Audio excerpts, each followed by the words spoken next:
ख्रिस्तामध्ये माझ्या प्रिय भाविकांनो, जीवन ही परमेश्वराने दिलेली अगदी सुंदर देणगी आहे. परंतु या जीवनामध्ये जर चढ उतार नसेल, या जीवनामध्ये फक्त सुखाचेच लाटा असतील आणि दुःखाचे खास खळगे नसतील, तर या जीवनाला कधीच अर्थ उरत नसतो. व्यक्तीला विश्वास काय आहे याचा कधीच अनुभव येऊ शकणार नाही. व्यक्तींना परमेश्वर कोण आहे याचा कधीच थांब ठिकावा लागणार नाही. आणि म्हणून जीवनामध्ये सुखाचा आस्वाद घेत असताना आपल्याला पुष्कळ वेळेला दुःखाच्या देखील लाटांचा आस्वाद घ्यावा लागतो.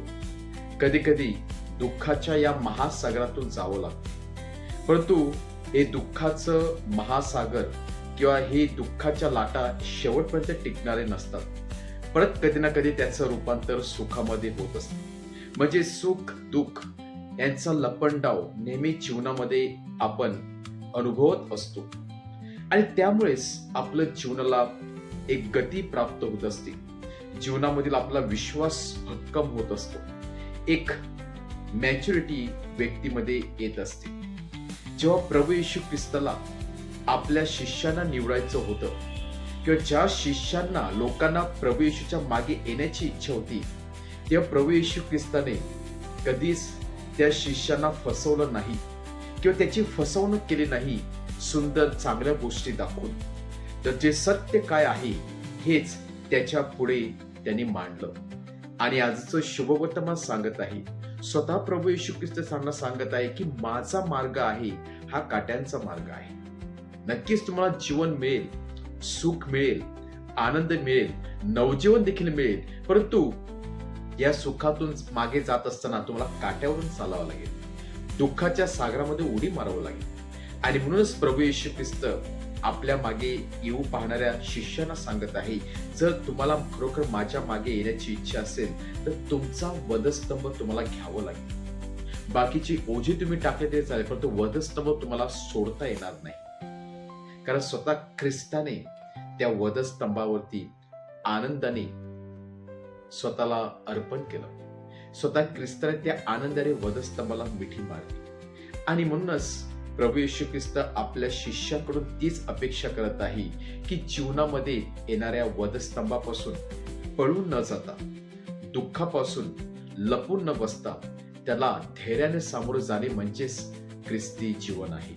आणि हेच ख्रिस्ताचं अनुकरण करण्यासाठी आज आपल्या सर्वांना आजचे शुभवर्तमान पाचारण करत आहे. परंतु हा वधस्तंभानंतर जो मार्ग असणार आहे किंवा जे जीवन असणार आहे ते सुखमय असणार आहे, ते आनंदाने भरणार आहे. पण त्यासाठी आपल्याला वधस्तंभाचा मार्ग अवलंबणे फार गरजेचं आहे. आणि म्हणूनच वधस्तंभाचं जीवन किंवा वधस्तंभाचा अर्थ व्यक्तीच्या जीवनामध्ये फार महत्वाचा असतो.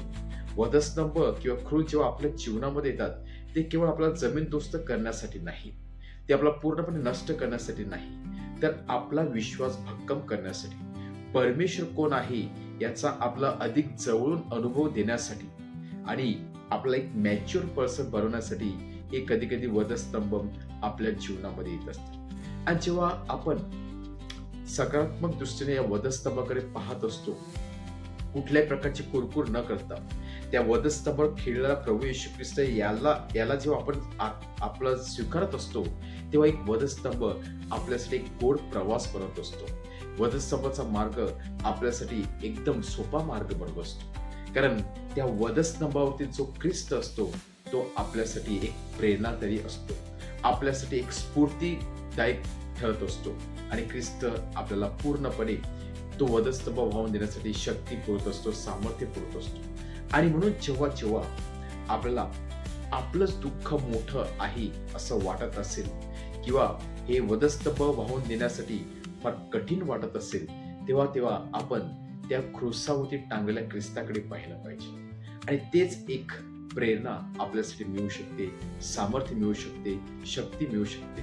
कारण ख्रिस्ताने वधस्तंभापासून पळ काढला नाही, तर तो वधस्तंभावरती आनंदाने गेला, जेणेकरून आपलं नवजीवन प्राप्त होतं. आणि म्हणूनच तारणाचा मुकुट त्याला मिळाला. आणि म्हणूनच जीवनामध्ये आलेल्या वधस्तंभाला आपण आनंदाने मिठी मारूया. एका सकारात्मक दृष्टीने त्या वधस्तंभाकडे पाहण्याचा आपण पाहण्याचा प्रयत्न करूया. आणि नक्कीच एक ना एक दिवस ती आंतरिक शांती, तो आंतरिक आनंद जो जग आपला देऊ शकत नाही, तो केवळ ख्रिस्त आणि तो वधस्तंभ आपला नक्कीच देणार आहे. आमेन.